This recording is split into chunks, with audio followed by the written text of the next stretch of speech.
So a secondary dominant is a dominant of something.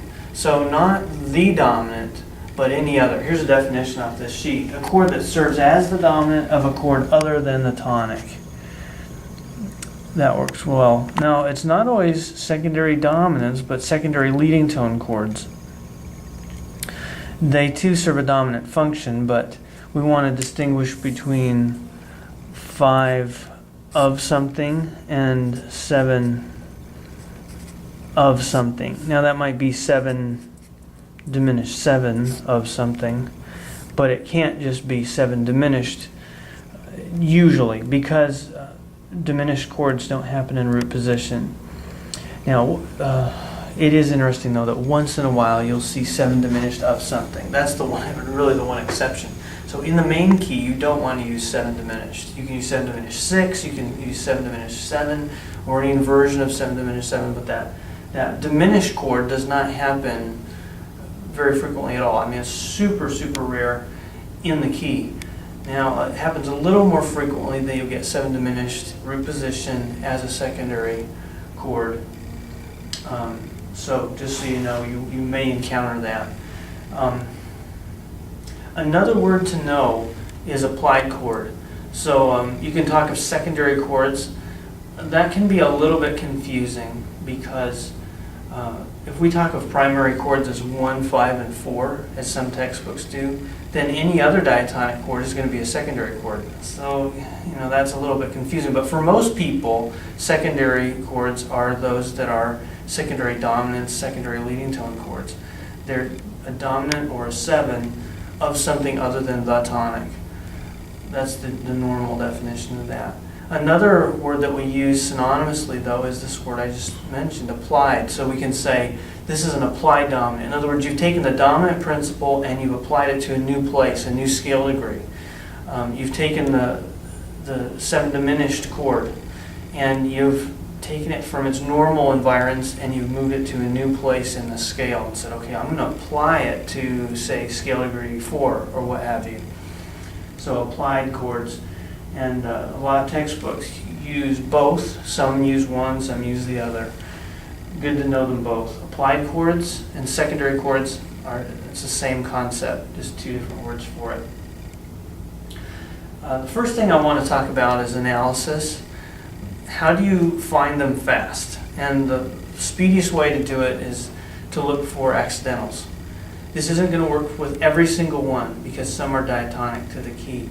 Say, if you're in minor and you're tonicizing 3, so let's say we're going to use 5 of 3.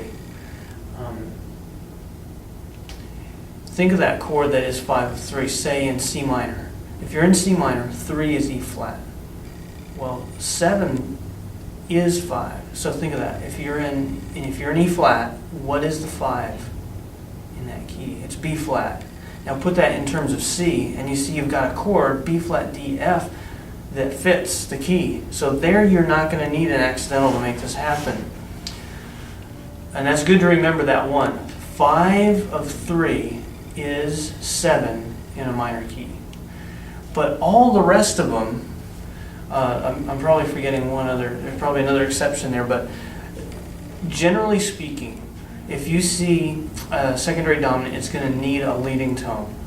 And barring that, it may need a chordal 7th that's borrowed from, or not borrowed, but taken from another context. So you'll see an accidental to create that leading tone. You'll see an accidental to create that chordal 7th. Okay, so here's the main principle. If you see an accidental that raises a note, so it could be that it normally would be a note that bears a flat, and you've got a natural on it, or it could be that you have to sharpen note that's already natural. Whatever raises it a half step, that accidental is usually indicating a leading tone.